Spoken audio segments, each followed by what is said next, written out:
নমস্কার, আমাদের এই বিশেষ বিশ্লেষণে আপনাদের স্বাগত।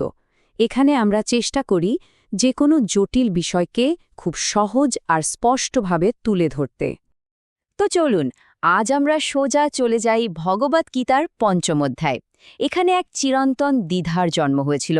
ব্যাপারটা শুরু হচ্ছে কুরুক্ষেত্রের মাঠে, যখন যোদ্ধা অর্জুন তার সারথি আর পথ প্রদর্শক শ্রীকৃষ্ণকে একটা খুব মৌলিক প্রশ্ন করছেন।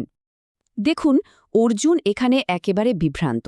তার মনে হচ্ছে যেন তাকে দুটো সম্পূর্ণ উল্টো পথের কথা বলা হচ্ছে, একদিকে কর্মত্যাগ আর একদিকে কর্ম করা।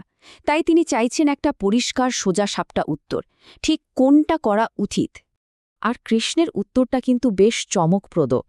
তিনি বলছেন যে দুটো পথই মুক্তির দিকে নিয়ে যায়, দুটোই ঠিক, কিন্তু তার মধ্যে একটা পথকে তিনি শ্রেয় বেশি ভালো বলে মনে করছেন, আর সেটা হল নিঃস্বার্থ কর্মের পথ। তাহলে আসুন দেখে নিই অর্জুন ঠিক কোন দুটো পথের কথা ভাবছিলেন। দেখুন, একদিকে আছে কর্মসন্ন্যাস, সব কাজ, সব জাগতিক দায়িত্ব ছেড়ে দেওয়া, আর অন্যদিকে আছে কর্মযোগ, যেখানে কাজ তো করতে হবে কিন্তু ফলের আশা না করে, ফলাফলের প্রতি কোনো আসক্তি থাকবে না। এই ব্যাপারটা কিন্তু খুবই ইন্টারেস্টিং। কৃষ্ণ এখানে সন্ন্যাসীকে তার পুরো ধারণাটাই বদলে দিচ্ছেন। তিনি বলছেন আসল সন্ন্যাসী সে নয় যে কাজ ছেড়ে দিয়েছে, বরং আসল সন্ন্যাসী তো সে যার মনে কর্মফলের প্রতি কোনো রকম ইচ্ছা বা ঘৃণা নেই। আসল খেলাটা বাইরের কাজের নয়, ভেতরের মানসিকতার। ব্যাপারটা তাহলে কি দাঁড়ালো? আমাদের জীবনে ভালো লাগা, খারাপ লাগা বা ধরুন আকর্ষণ আর বিকর্ষণের একটা টানাপোড়েন চলতেই থাকে। কৃষ্ণ বলছেন এই দ্বন্দ্ব থেকে যে বেরিয়ে আসতে পারে সেই কিন্তু আসল মুক্তি খুঁজে পায়, এমনকি এই জগতের সমস্ত কাজের মধ্যে থেকেও সে স্বাধীন থাকতে পারে। আর ঠিক এই কারণেই কৃষ্ণ বলছেন যে যারা জ্ঞানী তারা আসলে এই দুটো পথের মধ্যে কোনো তফাতই দেখেন না। জ্ঞানযোগ আর কর্মযোগ তাদের কাছে দুটোই সমান, কারণ তারা জানেন যে শেষ পর্যন্ত দুটো পথে কিন্তু একই জায়গায় গিয়ে মেশে। এখন প্রশ্ন হল, এই দর্শনকে আমরা নিজেদের জীবনে কাজে লাগাবো কি করে? এর প্র্যাকটিক্যাল দিকটা কি? গীতা এর জন্য একটা অসাধারণ, একটা খুব সুন্দর রূপকের সাহায্য নিয়েছে। আর এটাই সেই বিখ্যাত রূপক। দেখুন, শ্লোকে বলা হচ্ছে যে যিনি ফলের আশা না করে আসক্তি ছেড়ে দিয়ে নিজের কর্তব্য করে যান, তিনি সব কাজের মধ্যে থেকেও পাপ দ্বারা প্রভাবিত হন না। ঠিক কী রকম? ঠিক যেমন একটা পদ্মপাতা জলের ওপরেই থাকে, কিন্তু এক ফোঁটা জলও তাকে ভেজাতে পারে না। কি দারুণ উপমা, তাই না? শুধু দর্শন নয়, গীতা কিন্তু মনকে স্থির করার জন্য, অন্তরকে শুদ্ধ করার জন্য কিছু খুব নির্দিষ্ট প্র্যাকটিক্যাল পদক্ষেপের কথাও বলছে।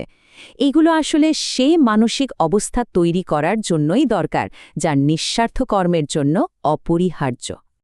আর দেখুন, ব্যাপারটা শুধু আসন পেতে বসে ধ্যান করা নয়, এখানে একটা সম্পূর্ণ জীবনযাত্রার কথা বলা হচ্ছে। পরিমিত খাওয়া দাওয়া, পরিমিত বিনোদন, পরিমিত কাজ, এমনকি পরিমিত ঘুম, এই সব কিছুই কিন্তু দরকার। একটা ভারসাম্যপূর্ণ জীবনে জাগতিক দুঃখ কষ্ট কমাতে সাহায্য করে। তো এই সব সাধনার পর, এই পথে চলার পর চূড়ান্ত পরিণতিটা কি, ফলটা কি? সেই চূড়ান্ত অবস্থাকেই বলা হচ্ছে ব্রহ্মনির্বাণ। এটা এক গভীর শান্তি আর মুক্তির অবস্থা। তবে একটা জিনিস পরিষ্কার করে নেওয়া ভালো, এই ব্রহ্মনির্বাণ কিন্তু নিষ্ক্রিয় হয়ে যাওয়া নয়, একদমই না, বরং এটা একটা অত্যন্ত সক্রিয় অবস্থা। যখন ভেতরে শান্তি আসে, তখন সেই শান্তিই কিন্তু সমস্ত জীবের কল্যাণের জন্য, তাদের সেবার জন্য একজনকে অনুপ্রাণিত করে। আর এই পঞ্চম অধ্যায়ের একেবারে শেষে এসে কৃষ্ণ যেন পুরো আলোচনার সারমর্মটা বলে দিচ্ছেন। তিনি বলছেন, আসল শান্তি তখনই আসবে যখন আমরা বুঝতে পারব যে আমাদের সব কাজ, সব যজ্ঞ চূড়ান্ত ফলভোগী আমি বা আমরা নই, বরং সেই পরম সত্তা। তিনি সবকিছুর নিয়ন্তা এবং তিনি সমস্ত জীবের পরম বন্ধু। এই উপলব্ধিটাই শান্তির মূল চাবিকাঠি। সবশেষে একটা প্রশ্ন রেখে যাওয়া যাক। আজকের এই দুনিয়ায় যেখানে আমাদের ওপর সব সময় ভালো ফল করার, সফল হওয়ার একটা অমচম চাপ থাকে, সেখানে গীতার এই পদ্মপাতার মতো থাকার দর্শনটা আমরা কিভাবে কাজে লাগাতে পারি? কিভাবে এই প্রাচীন জ্ঞান আমাদের জীবনে শান্তি আর ভারসাম্য এনে দিতে পারে, এটা কিন্তু ভাবার মতো একটা বিষয়।